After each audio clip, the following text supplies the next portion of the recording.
Hello guys, this is Dr. Koto Fix. Today we got a Toyota Highlander. The mechanics just got the engine problem solved, and after installation Toyota started it's very terrible. You know, when I said Toyota make a terrible car, a lot of you are gonna get pissed off. But you continue facing this kind of consequences. How the hell will you just replace an engine and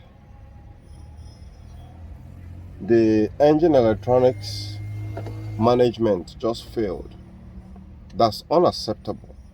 I've seen this, and I've seen it in some Toyota. They just packed, and next, boom, the engine electronic failed. So that's the same case out here. We try to scan it. That's my dongle right there, and it will not communicate because technically speaking the power channel that goes through every route that controls every other module is the PCM. Look at it, this man got a full tank of gasoline, but you will not see any check engine light right there. All the fuses that controls the ECU, EFI, ASS, PU, NK, ASS, all the fuses that control all that shit is still, terrible. It's in good condition. Now look at it. If I step on the gas pedal right now, it shows green, so which means the car is ready to start, but it's not gonna start. Okay, I get it. Oh, that's interesting. No start, no crank, no start, and it will not communicate. Nothing.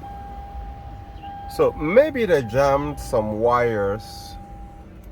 No crank, nothing. Maybe they jammed the starter motor wire or something. We click it, no damn thing.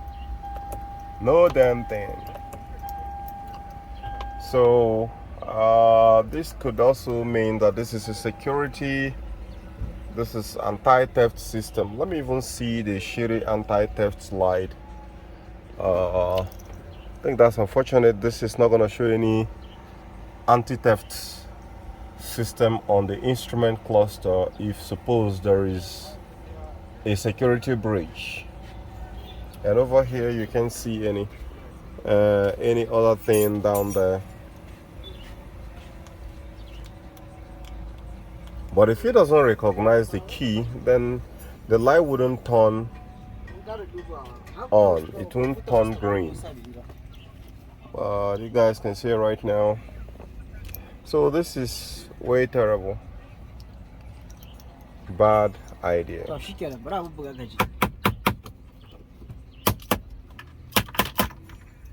Bad idea.